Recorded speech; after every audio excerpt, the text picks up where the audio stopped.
What is the biggest challenge in the global shipping? The geopolitical forces are creating a very complex operating environment. What's your purpose this time? So it's very important for me to make sure that our strategy in Lloyd's List Intelligence is really focused on growing in China.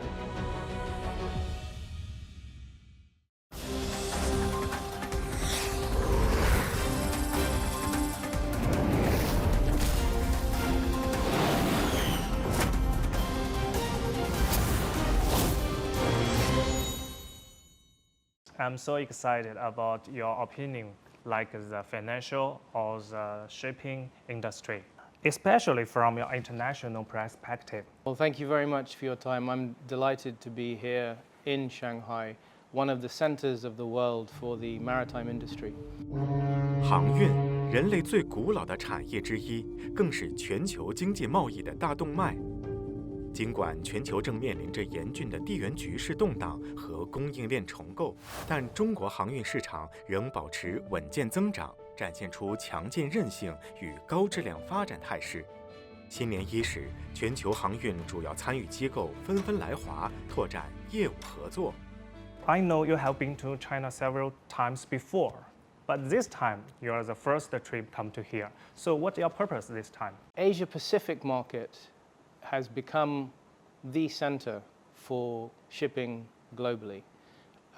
I joined as CEO of Lloyd's List Intelligence only 6 months ago, but already I've seen how important Asia Pacific region is to the global maritime industry, and in particular China, which is emerging as the largest shipbuilding nation, the largest ship-owning nation, and one of the drivers and shapers of the global maritime industry. So it's very important for me to make sure that our strategy in Lloyd's List Intelligence is really focused on growing in China.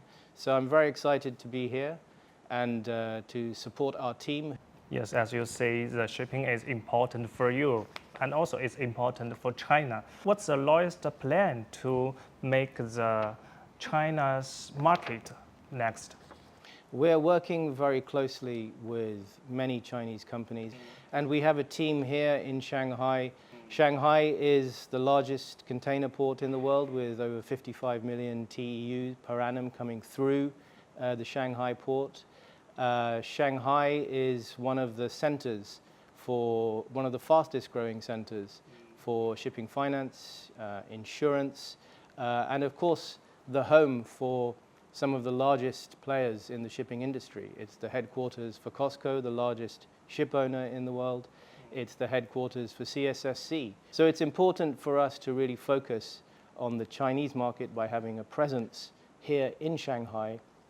And our focus here is to continue to work with shipping companies, as well as shipping service providers in insurance, in banking, in the legal profession, to help the Chinese market to adapt and change to a very fast moving market environment. 从全球范围来看，沿海金融中心几乎也是全球航运中心。近期在上海“15+5”规划中也明确提及，要加快建设全球领先的国际航运中心与更具竞争力的国际金融中心，并要求推动两大中心深度联动，全面提升上海全球资源配置能力。So as we know, Shanghai is a major financial hub. This year, the government aims to further develop into the world-class shipping center. So if you were the governor, how do you make these two parts work better together? Well, Shanghai is, as I said earlier on, a major maritime center for the world, but it's also emerging as a major financing center for the maritime industry. Chinese ship leasing industry is a major provider of finance to the market, with now over $100 billion of asset value.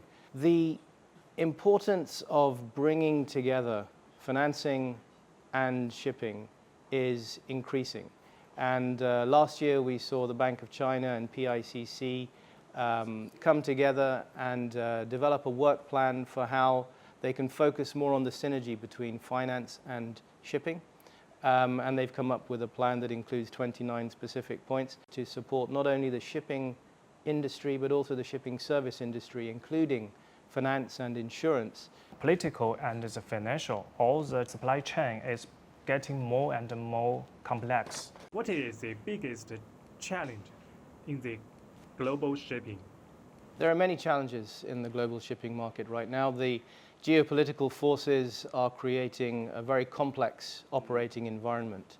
And no doubt, shipping companies and shipping service providers such as finance, insurance, and legal are finding great difficulty in navigating these very dynamically changing circumstances. The second area that's an area of change and focus for many shipping companies is obviously decarbonization. We saw last October in the IMO that there were some setbacks in the pace of change and the rate of adoption for decarbonization policies around the world. There's a lot of, we're at a time where there is a complex environment for shipping companies in particular to understand where to focus their activities, where to place their bets, where to put investment in green technologies, green fuels, smart ships, more efficient ships. How do you see China's shipping industry can bring to the world? China is a major player on the world stage in the shipping markets. The Chinese insurance market is now the second largest provider of hull insurance to the market. And China P&I Club is growing in terms of its international presence. That's all on the supply side. On the demand side, you have China driving the world's container market as one of the largest origin markets for containers, supporting obviously the tremendous manufacturing capacity and capability here in China. And China is, of course, on the demand side for shipping, the largest importer of crude oil, the largest importer of LNG, the largest importer of iron ore. So China is operating at scale and with influence on both the demand and the supply side of the shipping markets. And so we see China as having a big influence in shaping how the shipping market operates globally. We know the technology is developed very fast, like AI, like shipping, or the other things. How do digitalization and the big data improve the operational efficiency of the shippings? The rate of adoption of new technologies in the shipping market is very high. I was lucky enough on my visit here to be able to visit CSSC and see some of the tremendous developments that they're making in the adoption of big data technologies within their voyage management systems and their ship operating systems. And increasingly we see impressive developments in how big data and big data systems are being applied to enable operators and owners to have greater degrees of control over voyage management, understanding where their ships are around the world. What I mean is, the more data and analytics that are available to ship owners to manage the voyages and to manage their fleet, that data and analytics is also then providing more transparency to the service providers like finance and insurance to enable them to manage their risks as they support the shipping market in the global operation of the trade workflows. 劳氏日报诞生于300年前的伦敦金融城的劳氏咖啡馆，靠近泰晤士河，那是航运与保险业人士的聚集地。从最初服务伦敦港口船舶动态需求的小报，到目前已经扩展为全球海事权威信息数据，覆盖航运全产业链及关联领域，是全球航运、金融、保险、政府监管等领域决策的重要依据来源。China has more shipping owners in here. How can Lloyd's data help shipping companies deal with market uncertainties? For 300 years, we've been providing independent and neutral information on what the developments are in the shipping market, the news and analysis to help shipping market players to understand what's going on and to adapt their operations accordingly. In fact, the most of the data that we collect is about what's happening out on the ocean or what's publicly available about the operations of vessels or the information about holdings of vessels.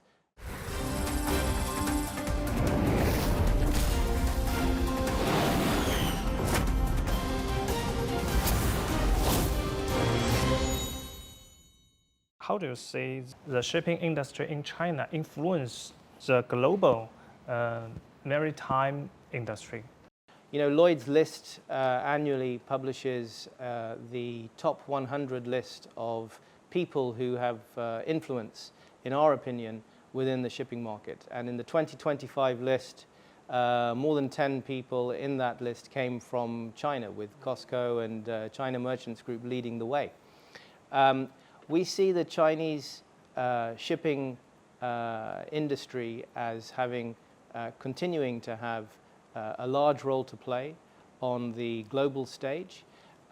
We expect that to continue to grow, and we look forward to understanding how, from a shipbuilding, ship operating, or ship owning perspective, we look forward to seeing how the Chinese players continue to shape the way that the shipping markets operate.